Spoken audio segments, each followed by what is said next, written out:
Everyone, good morning standard fourth. आज हम पढ़ेंगे जो चैप्टर 6 के जो हार्ड वर्ड्स है और न्यू वर्ड्स, और उसके अलावा 6th चैप्टर की जो एक्सरसाइज है उसको डिस्कस करेंगे। न्यू वर्ड्स देखते हैं। पहले चैटिंग यानी कि बातचीत करना, गप्पे लड़ाना। आर्करी तीरंदाजी। स्ट्रिंग यानी कि तार स्ट्रिंग यानी कि तार। टारगेट निशाना। डिफेंडिंग यानी कि खुद का बचाव करना। अमेजमेंट यानी कि विस्मय। ट्रायम्फेंटली यानी कि विजय प्राप्त करते हुए। पहले से चैटिंग यानी कि बातचीत करना। आर्करी यानी कि तीरंदाजी। स्ट्रिंग यानी कि तार। टारगेट यानी कि निशाना। डिफेंडिंग यानी कि अपना बचाव करना। अमेजमेंट यानी कि विस्मय और ट्रायम्फेंटली यानी कि विजय प्राप्त करते हुए। अब आगे की एक्सरसाइज है वो देखते हैं। Reading is fun. यहाँ देखो, here we can see that the question answer of this chapter. First है what did Nasruddin boast about. Nasruddin है वो किस बारे में बड़ी बड़ी डींगे हाँक रहा था। Nasruddin boasted about his skill in archery.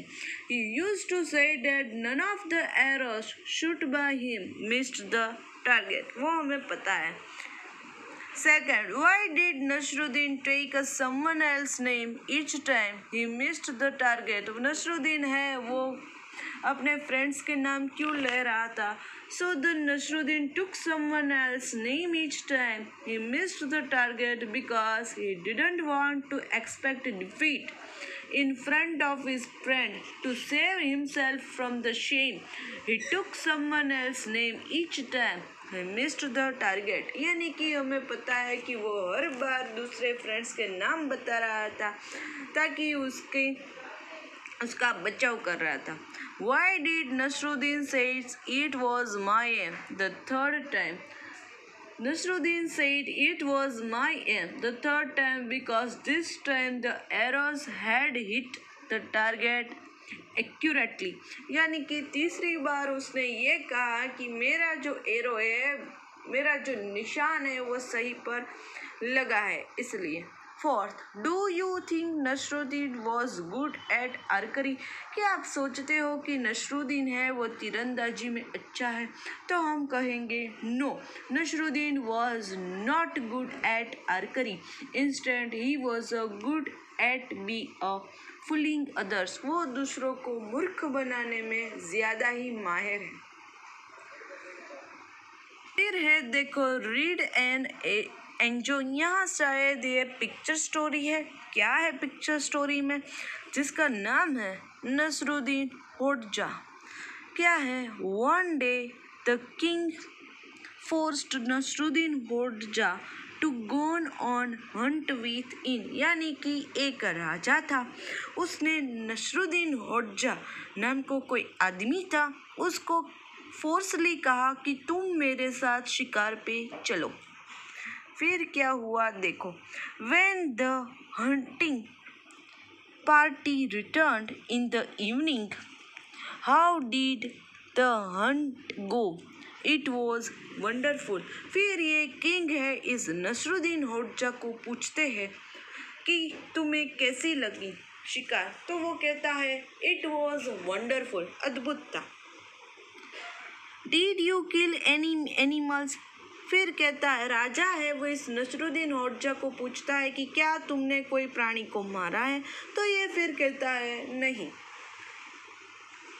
Did you chase any animal? फिर वो किंग कहता है कि क्या तुम किसी प्राणी को चेज करना चाहोगे, मारना चाहोगे? तो फिर ये नसरुद्दीन होडजा है वो कहता है नहीं। फिर किंग फिर से ले जाता है शिकार पे और पूछता है कि क्या तुमने कोई प्राणी देखा है? Did you see any animal? तो ये फिर से कहता है no. Then why do you say the hunt was wonderful? तो फिर ये किंग को जरा गुस्सा आ जाता है और उसे पूछता है कि तो तुम ये क्यों कह रहे हो कि ये शिकार है, हंट है वो बहुत ही वंडरफुल है? फिर देखो उसका answer, Oh my dear, when you go to hunt such dangerous animal, it is always marvelous not to come across any. फिर वो कहता है कि oh, when you go to hunt such a dangerous animal, जब भी तुम शिकार पर जाते हो तो वहाँ बहुत ही डेंजरस एनिमल होता है, खतरनाक. It is always marvelous not to come across any. फिर वो कहता है कि वहाँ it is always marvelous यानी कि ये बहुत ही अच्छा है उसके सामने आना. फिर देखो क्या कहा, be a Nasruddin Hodja yourself. Are you hot? तो यहाँ जो देखो यहाँ स्टोरी ये कंप्लीट हो चुकी है और फिर कहा है कि be a Nasruddin Hodja yourself यानी कि think positive and positive things will happen. ये नसरुद्दीन होडजा ने कभी भी हंट नहीं किया था, फिर भी वो हंट को वंडरफुल बता रहा था क्योंकि उसमें उसकी पॉजिटिविटी को देखा कि वहाँ प्राणी के सामने जाना ही बहुत ही बड़ी बात है. अब देखो ये इन 3 पिक्चर, पहले ये बूढ़ी औरत है वो चढ़ रही है, फिर वो गिर रही है और ये लड़का उसकी हेल्प करता है. What do you have done if your grandmother slipped?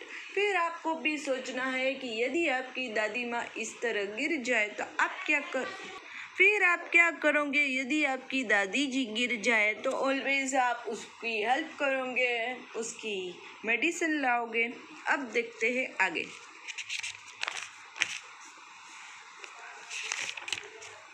तो ऑफ कोर्स आप उसकी मेडिसिन करोगे, उसकी हेल्प करोगे. अब देखते हैं आगे की एक्सरसाइज. आगे की एक्सरसाइज है word building.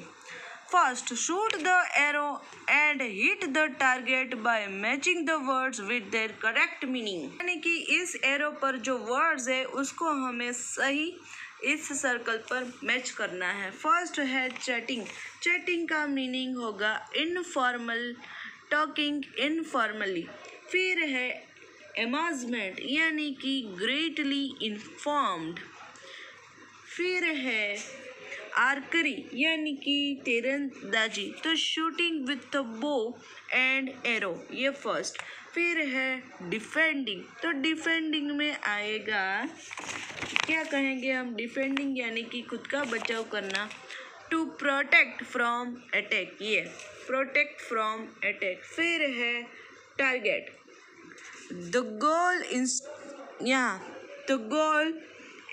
intended to be hit. और फिर है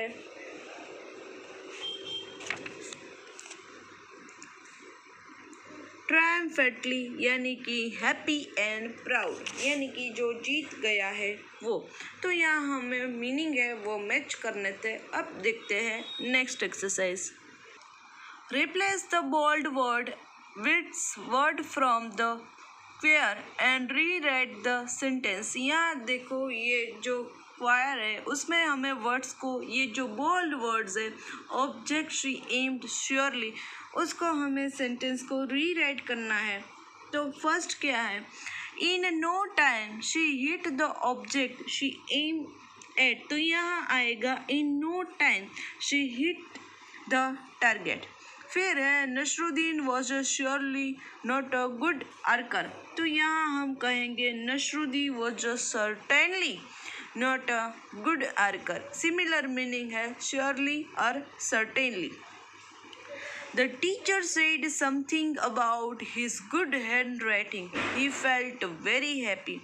सेड समथिंग का होगा रिमार्क्ड ऑन, यहाँ से हमें चूज करके लिखना है. The teacher remarked on his good handwriting. He felt very happy. अब देखते हैं नेक्स्ट एक्सरसाइज जो है let's write. First, this is a picture of Rahul Gupta. Using the clues given और write a paragraph about him in your notebook. यानी कि ये जो किसी लड़के का पिक्चर है उसका नाम हमें बताया है जिसका नाम है राहुल गुप्ता, उसके बारे में हमें एक पैराग्राफ लिखना है अपनी नोटबुक में। क्लूज दिए हैं पैराग्राफ में। देखो ये सारे क्लूज है। Indian cricket, 8 hours practice, Yeats healthy food, runs 2 kilometres every day और बैट्समैन, यानी कि ये क्लूज है। राहुल गुप्ता नाम का कोई क्रिकेटर है। अब देखो हम क्या लिखेंगे पैराग्राफ में। Rahul Gupta is an Indian, he plays cricket, he practices 8 hours daily, he eats healthy food, he runs kilometer every day, he is a good batsman। तो ये हुआ पैराग्राफ। अब देखते हैं second. This is a Rajiv's family. They are a healthy family. See what each one does to remain healthy. ये कोई राजीव की family है। राजीव नाम का कोई आदमी है। हमें लिखना है कि वो हेल्दी फैमिली है। देखो कई सारी एक्सरसाइज कर रहे हैं। तो उसके देखो पहले फादर क्या कर रहे हैं, तो आयरन पंपिंग। मदर क्या कर रही है, तो योगा कर रही है। सीता नाम की लड़की क्या कर रही है, रॉप स्किपिंग कर रही है। ग्रैंडपा, देखो उसके जो दादा है वो वॉकिंग करने के लिए गए हैं। दादी है उसकी ग्रैंड माँ, वो दूध पी रही है। और राजीव है वो जॉगिंग कर रहा है। या मैं इनडायरेक्टली यहाँ बताया है कि हमें हेल्दी रहने के लिए क्या करना चाहिए। तो इस फादर की तरह आयरन पंपिंग, फिर योगा, रॉप स्किपिंग, ड्रिंकिंग मिल्क और जॉगिंग। तो यहाँ ये एक्सरसाइज कंप्लीट होती है। एज वेल एज आज के सेशंस के लिए इतना ही। नेक्स्ट सेशंस में हम इस चैप्टर को कंटिन्यू करेंगे। So till then have a nice day to all.